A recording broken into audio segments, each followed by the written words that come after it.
Messy money. Who has it? Raise your hand. You're all like, what are you talking about, Lisa? Nobody has messy money. Yes. What comes to mind for you? When we think about our finances, especially as an entrepreneur, are you commingling your business with your personal? Do you have a separate business checking account? And do you know what to do with that money that comes in from your sales? Or are you just taking a small cut and putting everything back into the business? Please stop it. In the Smell of Money community, we dive deep into conversations just like that one. What are you doing with your money and how is it working for you? We talk about managing it, cash flow quickies, and my most favorite, speed dating events where we crush on money. So come join us. The link is in the show notes. Cash flow, confidence, wealth. Welcome to iDateMoney. If you're making money but still wondering where it all went, if you're ready to organize your cash flow, build confidence with money, and create lasting wealth, you're in the right place.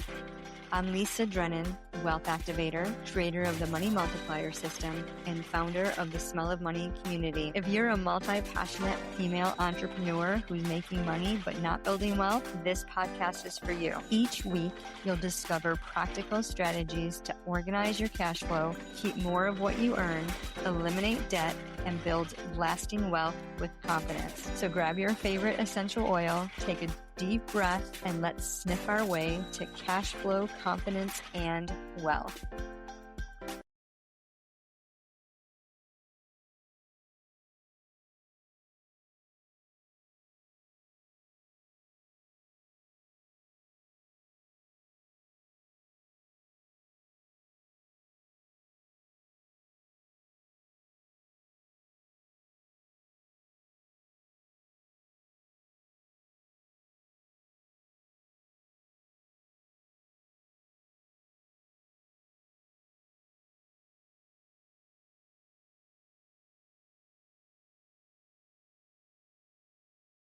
Today, we are spending some time with Elaine Lankford, who is a passionate advocate for Christian female entrepreneurs dedicated to helping them launch and grow successful businesses, ministries, and nonprofits. And I know all you out there listening need this. As the founder of She Steps Forward Coaching and She Steps Forward International, she empowers women to step confidently into their God-sized dreams. Thank you so much, Elaine, for being here. I love this conversation that we're going to have. Like we were talking about, I'm in a Christian network and we were talking about God as our CEO. And one woman's like, is it okay if I don't really know how to make God my CEO? I'm like, yes, that's why we're here, to support one another. Because sometimes it can be big and scary. Like you're an entrepreneur, you're starting off, you have no idea how to begin. Like everyone that I work with in my Wealth Accelerator comes to me with no business plan. I'm like, how have you been in business? Where's your business plan, your financial plan? You need that cornerstone, that foundation. And it just reminds me of, the Bible verse about the cornerstone and all the people in the Bible who have come before us, who have been entrepreneurs for years, and how they built their business. So tell us a little bit about your journey when you got started. Like you probably started off very poor like everyone else, because we all start at zero. Yep. So my story kind of starts that I came out of a 16-year nursing career. And so toward the end of my nursing career, I was actually a nurse practitioner. I was making high five figures, would have probably been pushing into six before it was over with. And my career got upended in 2008. I was a nurse practitioner in pain management. Long story short, the medical board came in and closed the practice that I was practicing in. There was I call it nothing short of a political assassination that was going on at the time. And it upended my career. And so I went from high five figures down to nothing except for what my husband was earning. And that was not enough to cover all of our bills. And so I've had it good and I've had it rough. And so in that period of time, though, what happened with me as a person of faith is honestly, I kind of refound myself, refound my faith, and God just kind of pointed me in another direction. And I really had to go from struggling and really scrapping to figure out when the next paycheck was coming to rebuilding my career. And so I did do that. And in the process, he's just given me this great call in my life, which we can get into later. And I'm climbing my way back up again. And so The Bible says, Paul says in the Bible, I know what it is to have a lot. And the key to that is being content. And so I will say throughout everything, through all the ups and downs, I have had to learn to be content. And that's where my story with money kind of comes in. I've learned to be content with a little. I've learned to be content with a lot. And my mirroring of it comes from that perspective, if that makes sense. Yeah, absolutely. And when we think about having that contentment, it reminds me of just peace. Because a lot of things that we do, I'm a certified aromatherapy practitioner, and in the Smell of Money, we use aromatherapy to help calm our nervous system. Because if we don't feel safe, we start to get nervous, and if we start to get nervous, we worry and we get anxiety. And it's amazing how just taking a breath, like power of breath, captivating your thoughts and thinking about what's going on with me, we can redirect how we're managing our money and then allow more space. But I find a lot of women, especially the ones that I work with, are spending all their time and energy doing things that they no longer serve them. They're not equipped to, but they don't want to let go. So is there ever anything that you were holding on to and you were just like, I'm not letting go of this. I need to do this. For a long time, I still clung to a piece of my nursing career. And so as I'm walking out of this episode that I've gone through and rebuilding my career, ended up doing consultant work. So from an entrepreneurial perspective, I did nursing consultant. I started making good money again. And yet there's this tug at my heart to go into a totally different direction that was unsafe, stepping into a different part of entrepreneurship, one that didn't have a safety net. And so really letting go of that safety net was probably the most difficult part for me. There is a point in time that if you're going to do entrepreneurship, it's time to be all in. That doesn't mean you have to jump off the cliff and put yourself into financial strait over it. But there is a point where you have to let go of the safety net. And so for me, it was letting go of some steady money so that I could move on and see what God was driving me to and trust Him with the result. And so I've had the pleasure of experiencing that on both ends. And so I think sometimes just letting go of the old and grasping hold of the new is what most women that I see are struggling with. It's like, there's my safety net. I don't know whether to let go of it or not. Can I really make this thing happen? Can I make myself profitable if I go in this direction? And we can't live in two worlds forever.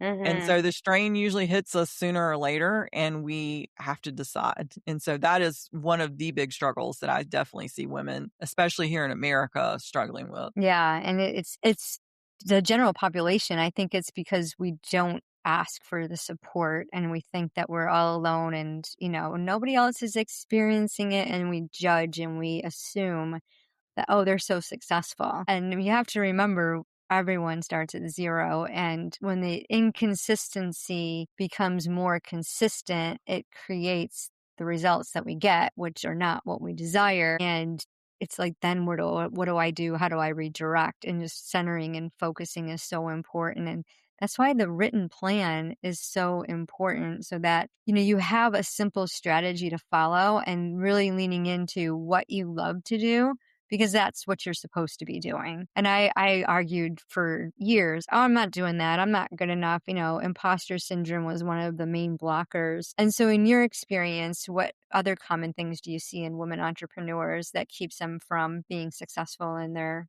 business? Yeah. So, especially in the starting phases, and I specialize in women who are in that 0 to 3 year stage because you and I know the statistics for people who will fail in the first 5 years. And part of my desire is to close that gap. But what I see is that we are suffering from shiny object syndrome. Not only do we have imposter syndrome, but we're also fighting shiny object syndrome. We want to grab all the things because we're told you got to do this, you got to do that. And yet there's no strategy behind what we're doing. We're just grabbing the next big thing, hoping it's the thing that's going to push us over the edge and make us successful. But without a plan, without a strategy, without a vision of where you're trying to go, none of it makes sense. And all of it falls apart and then becomes an overwhelm that we can't push through. And that's when people get blocked, they get stuck, they throw up their hands and they go, this doesn't work. And all it really takes is slowing down and ordering things in the proper order, coming up with a great roadmap that you can follow at your pace with your giftings on your time schedule that you can do. And then you build the consistency that you need to start getting those wins that build your confidence and allows you to continue to build at the rate that you need to. And that's just part of the key of being an entrepreneur, right?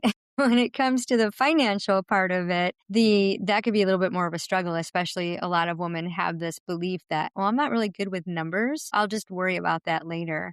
So when you think about your own money journey and, like the story that you told yourself, what was the biggest lie that you believed that you finally realized that that's not true? Man, there's so many things I could unpack there, but let me just say, as someone who comes from a faith perspective, and coming out of a deep rooted church history, always gone to church, those kind of things, like you're just taught that money is evil.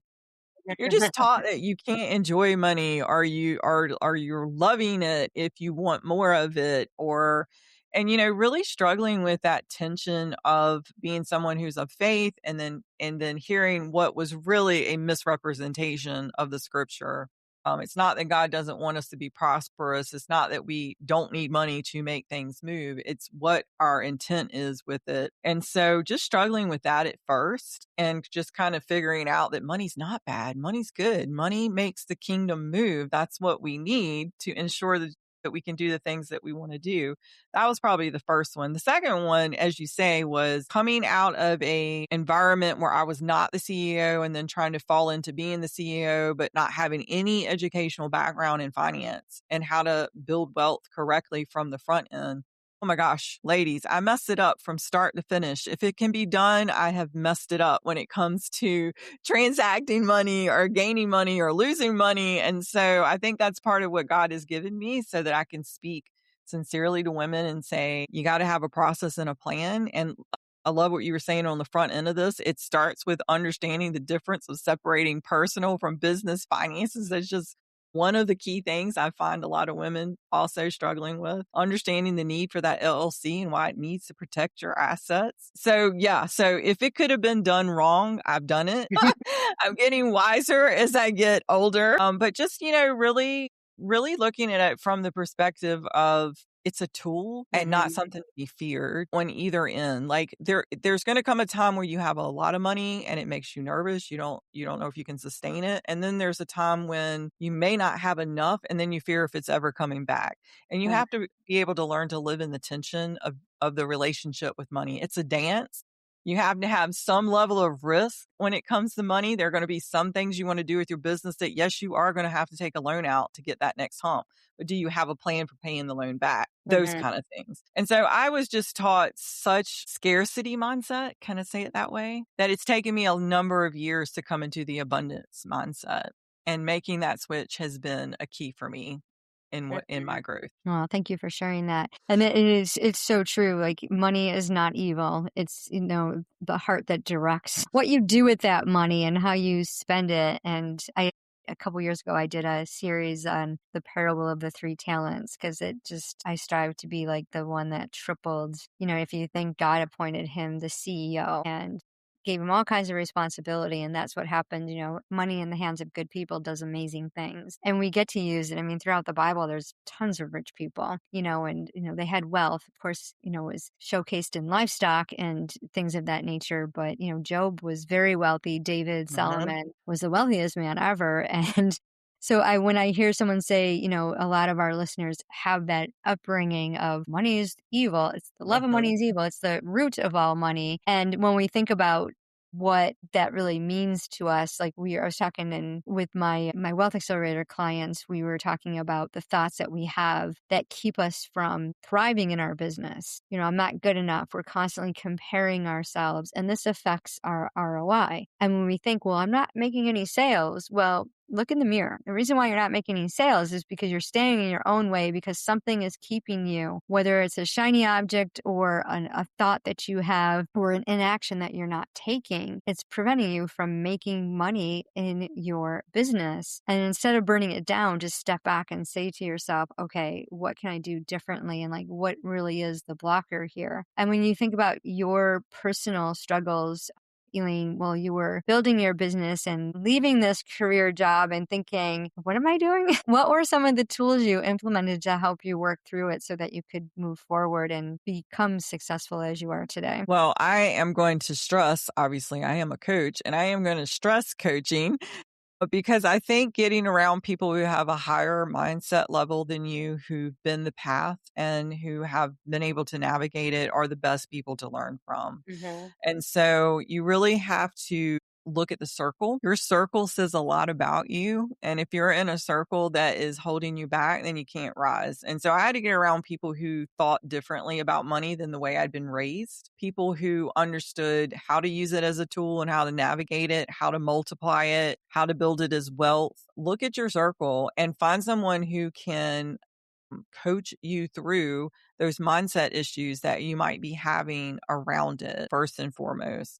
The second thing is you're going to have to take some risks. You're going to have to learn to be a little risky in life sometimes. And I think once we kind of try to expand the use of the tool and we are successful in it, again, it's building confidence. And it was that over and over again of, okay, I know how far. So for me, how far out on the ledge I want to go and that I can get back in from the ledge. I have enough confidence in myself that if I go out this far on the edge with it, that I can get back in again. And I've proven myself correct on that because I have enough in me to do that. But the other part is also just one of the things I've learned in going to Africa is sharing the wealth and just understanding that you don't have to be alone in building the business. You don't have to be alone in building the wealth and learning how you can partner with others to help financially bridge when you need it. And so that's been a beautiful thing that I've learned from over there and how they share in the finances sometimes. And if we could do that over here, that would be a great thing. We might stay out of some of the banks some of the times. So you got to be creative. You got to be creative in some areas of it, but everybody's path is different. Don't beat yourself up. Don't look at the other girl. Don't get into comparison. We all come to these lessons in life differently and for good reason. But the biggest thing I can say is look in your circle. That's powerful. Thank you. And looking in that circle and knowing, like you said, surrounding yourself with people who are going to be uplifting, encouraging, and give you guidance, not those people that are bringing you down and complaining constantly and telling you all these negative things. Like sometimes I know it's hard to, focus on what helps us grow and we get worried about who we're leaving behind. But if you want to scale, if you want to step into your true self, this is part of the pruning process. And, there's a lot of lessons that we learn as business owners, especially. I mean, I've been an entrepreneur for a long time, but I also was corporate. I mean, I retired from the Social Security Administration after a 30-year career. And growing up in an entrepreneurial family, I think of like both the worlds, like trading your time for money or money for time. But there's a lot of different money stories that we tell ourselves about working and getting more money. And I have this whole I should do a podcast episode on it about the money lies, the money stories that we tell ourselves. So what are some stories, money stories that you've told yourself that have kept you stuck in a rut and that you've overcome? I think again, you're correct. I think our US philosophy is someday I'm going to retire. Well, now I've flipped that script. I don't ever plan to retire, so I'm going to need a lot of income to keep that moving, right? So I think when we put the box around ourselves into the traditional trajectory of I'm going to retire and how much money does it take to retire? The better question is how much money is it going to take for you to truly enjoy every step of your life for whatever number of days that you have. I I love think that. one of the biggest heartaches that I have seen and gone through is watching my parents who were older parents when I was born in that generation that just scrapped for everything and kept everything close and never enjoyed it. And then got to the end of their life. And my father passed away several years ahead of my mother. And then my mother had a stroke and was with us for 7 years past that stroke, but it ate up every dime that they so earnestly saved. And to see that really has shook me to my core. And there's this part of me that says, I'm not going to live in that scarcity mindset so much that I grab every single dime and save it. But on the other side of that is being conscious of that there's a lot of life to live. And Mm-hmm. so how can I break out and say, I'm not going to live in the traditional box. I'm going to shoot for a trajectory beyond what the traditional box is. And I'm going to honor God in that he says that I have the power to create wealth. And I'm going to get busy doing that so that all of my days can be prosperous from start to finish. So don't put yourself in a box, ladies. There's a lot of life to live and there's a lot for you to create. And so think about it from the perspective of what would it look like if you lived to 100, not what is it going to look like when I retire at 65 I love or that. 67, whichever age group you're in.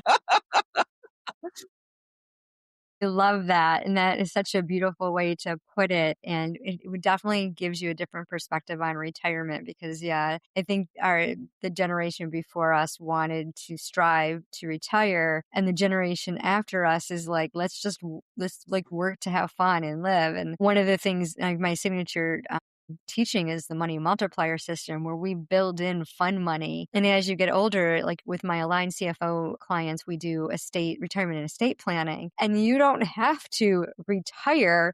And I like to say when people came into Social Security Administration to get the numbers, they were always shocked. Well, how am I supposed to live on this? And like, you're not supposed to live on it. It was meant to be 1/3 of your income. Well, I'm not ready to retire anyways. I love my job. I go, you'll know when you're ready. You'll know. And when we retired and we moved to our beach home in Florida, a lot of my neighbors were still working beyond 65, loving their jobs, traveling, but it was because they were waiting until 70 to collect that Social Security. It's like that milestone. I says, well, you don't need to wait. Like, what exactly are you waiting for? And we start to crunch the numbers, and then they're like, wait a minute, I can retire now?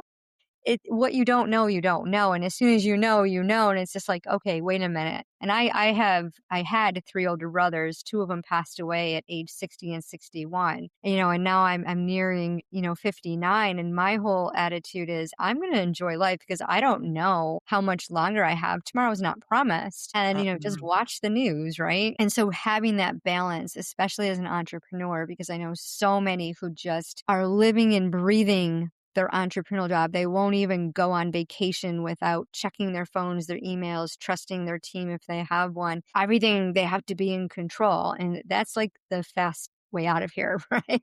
Exactly. Everybody needs to rest. We were made to rest. So I love that insight that you shared so much. So tell us who you work with, to give us your little elevator pitch, and what's the best way for our audience to connect with you. Yeah. So in my private practice of coaching, I do work with any Christian female who is looking for a more strategic approach to move on to the next level. And on the nonprofit side, we zero in on 0 to 3 year Christian female entrepreneurs, those who either have not quite launched yet or those who've launched and gotten stuck. So to get in touch with me, they can go to shestepsforwardcoaching.com or they can email me at elaine@shestepsforwardcoaching.com. Beautiful. Well, thank you so much for being here and sharing your beautiful vision, your goals, and your mission with all of us and your expertise. I really loved what you had shared, especially about that relationship piece with money, because it's all about coming down to our thoughts. And for those of you listening on the podcast, send in those letters. We love to hear from you. And if you are aligned with Elaine and you want to know more about what she does getting into her world, please check the show notes and go connect with her. And when you're thinking about your business, take that time to really lean in, rest, think about what you're doing, implement that plan. Because remember, it doesn't matter how much money you have, it's what you do with it.